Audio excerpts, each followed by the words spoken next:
Ivan, ano ba ang nais nilang ipaabot sa pamahalaan? At nagsimula na rin ba ang ikatlong yugto ng Trillion Peso March yan sa EDSA?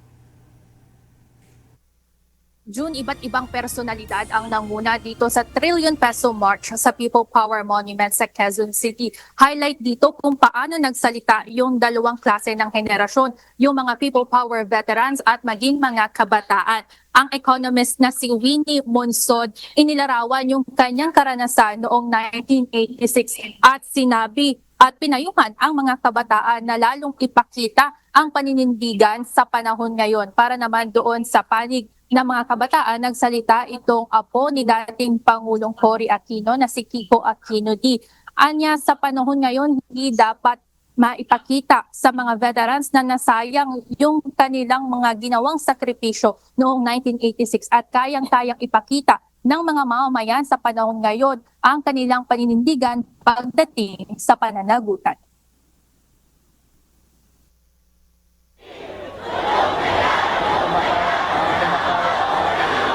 Sa ilalim ng matinding sikat ng araw, nakibang panawagan ng mga militanteng grupo kasabay ng anibersaryo ng EDSA People Power Revolution. Buwagin ang tumatakbong magkakapamilya sa politika, panagutin ang sangkot sa flood control scandal, itaas ang sahod at iba pang aksyon para sa ikauunlad ng bansa. Si Tatay Gregorio na galing pang Maynila, isa sa mga nakiisa at nakasaksi sa mismong 1986 People Power Revolution. Kwento nito, mula noon hanggang ngayon, parehas ang kanilang mga isinisigaw sa lansangan.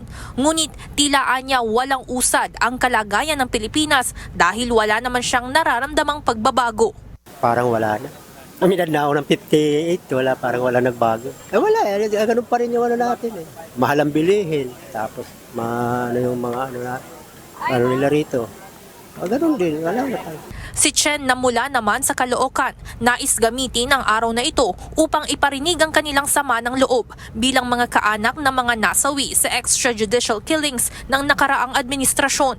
Giit nito, hindi lang noong dekada 80 maraming pinagkaitan ng katarungan, kundi maging sa panahon ngayon. Idagdag paan niya ang pagsabay ng pagkalat ng mga maling impormasyon patungkol sa kanila.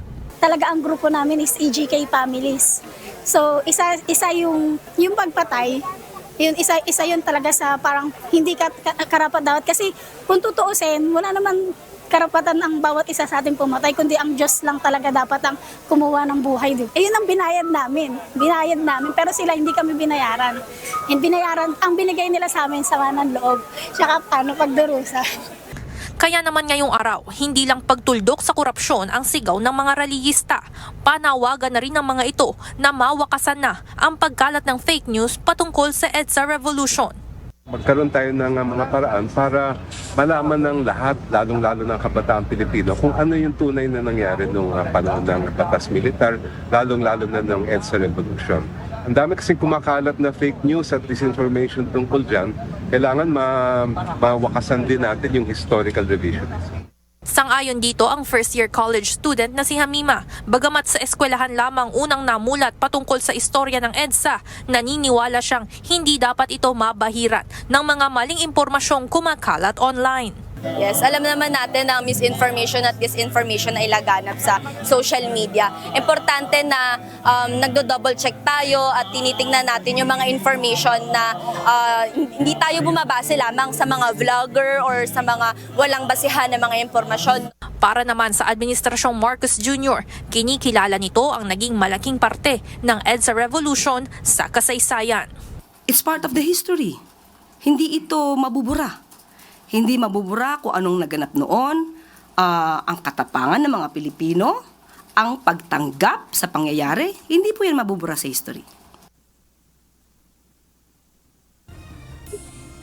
June hanggang 5:30 p.m. ang programa na Trillion Peso March dito sa EDSA People Power Monument. Sa kasalukuyan, nag-uuwian na itong mga rallyista na dumalo sa pagtitipon. Iniimbitahan sila na bumalik sa EDSA Shrine para formal na tapusin ang programa sa pamamagitan ng isang religious ceremony. Tinapos nila ang programa dito sa pagkanta ng Bayan Ko at sinabing hindi sila uuwing Sinabi nilang uuwi silang payapa ngunit hindi tahimik dahil paninindigan nila hindi natapos ang people power noong 1986 kundi nagpapatuloy sa panahon ngayon.